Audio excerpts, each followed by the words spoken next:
다이어트 하는데 체중 말고 체력만 쭉쭉 떨어져서 피곤하신가요? 걱정 마세요. 3가지 간단한 방법만으로 강철 체력 만드는 법을 알려드리겠습니다. 그럼 바로 시작할게요. 이놈의 저질 체력을 관리하는 거, 왜 이게 중요할까요? 체력이 낮으면 일상에서 좀 예민해지고 작은 일에도 스트레스를 받게 됩니다. 이럴 때 우리의 뇌는 당장 기분을 좋게 해줄 고칼로리 음식이나 자극적인 릴스, 쇼츠 같은 도파민 중독 요소에만 훨씬 더 취약해질 수밖에 없거든요. 그러면 뭐부터 해야 할까요? 만약 체력 기르시겠다고 헬스장부터 가셨다간 어때요? 80%의 분들은 괜히 피곤해지기만 할 겁니다. 물론 약간의 근육은 얻으시겠지만요. 원래 웨이트 트레이닝이라는 게 부위에 집중적으로 반복하면서 점점 더 무게를 늘려서 근섬유에 부하를 주는 방식인데요. 그렇게 근육이 손상되고 초과 회복되는 과정을 통해 발달하는 원리입니다. 그러다 보니까 목표 자체가 특정 부위에 고강도 운동을 하는 거라서 자칫하면 몸에 무리를 줄 수도 있는 거죠. 저도 110kg 넘게 살이 쪘을 때 갑자기 의욕만 앞섰다가 허리에 이 디스크, 금 간 적도 있고요. 해보신 분들은 알겠지만 면역 떨어지고 감기나 심하면 포진이 나는 경우도 있더라고요. 왜 그렇잖아요. 기본적으로 책상에 앉아있기부터 해야 되는 학생이 벼락치기로 마구 공부하면 오히려 머리가 하얘지고 면역력 떨어지고 괜한 간식만 먹게 되는 거 뭔지 아시잖아요. 자, 그러면 이제부터 여러분은 이 3가지에만 집중하면 되는데요. 아니, 방금까진 웨이트 하지 말라며. 이건 뭐냐? 나는 근력 운동 너무 싫은데요? 하시는 분들 계실 텐데요. 그렇다면 오히려 이 영상을 발견하신 게 다행인 것 같아요.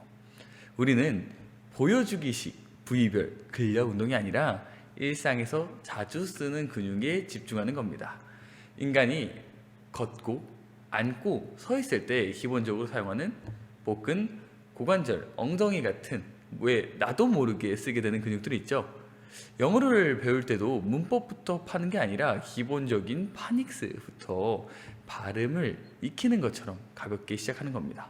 그래야 근력 운동에 대한 심리적인 저항선도 자연스럽게 넘어설 수 있거든요. 제가 추천드린 건 맥길 박사의 빅3 운동입니다. 컬업, 버드독, 사이드 브릿지, 이 3가지 동작인데요. 부상을 최소화할 수 있는 운동들이니까 여러분들께서는 이 운동에 타바타를 적용해 주세요. 타바타 타이머 들어보셨죠? 20초 운동 그리고 10초 휴식, 이렇게 진행해 보시는 겁니다. 컬업을 20초 동안 최대한 하고 10초 쉬고, 버드독을 20초 했다가 10초 쉬어주시고, 사이드 브릿지를 20초 했다가 10초 쉽니다. 이 묶음을 총 3에서 5세트 반복해 주시는 거예요. 5세트를 해도 10분이 채 걸리지 않으니까 저는 가성비가 아주 좋다고 생각하고요. 두 번째는 저강도 유산소 운동을 진행하는 것도 추천드려요. 많은 해외 지구력 전문가들이 권장하는 방법이기도 하죠. 내가 체력이 솔직히 약한 것 같다면 일주일 전체 운동 비중의 80%를 저강도 유산소에 투자해 보면서 체력을 키우는 게 좋습니다. 왜냐? 이게 단 하나의 정답이다 라고 하기보다는 일단 다치시면 안 되시잖아요. 부상 위험이 낮고 심폐기능과 지구력 향상에 도움도 되고, 그것들은 체력을 늘리는데 효과적인 방법이니까요. 일단은 진짜 5분이라도 내가 할 수 있는 정도부터 시작하셔서 최대 90분까지 나중엔 해보겠다 라는 마음가짐으로 진행해 보세요. 요즘 러닝이 유행하는데 또 이것과는 별개로 요즘 같은 날씨에 야외 러닝 엄청 추천드립니다. 바람 쐬면서 좋다, 숨을 푹 뱉어 보기도 하시고요. 회사에서 받은 스트레스, 관계에서 받은 것들, 집안에만 갑갑하게 갇혀 있어서 늘어난 우울감, 바람 속에 다 날리셨으면 좋겠습니다. 우리는 무언가를 아웃풋하지 않으면요, 음식, 술, 담배 같은 걸 인풋하게 될 거고요. 불필요한 인풋들은 나를 더 지치고 살찌게 만들죠. 마지막으로 소개해 드릴 건 체력을 높이는 인터벌 트레이닝입니다. 쉽게 설명하면 우리 몸은 고강도 운동을 할 때 젖산이라는 게 확 올라가거든요. 이때 젖산이 막 생성되는 구간을 젖산 역치 구간이라고 합니다.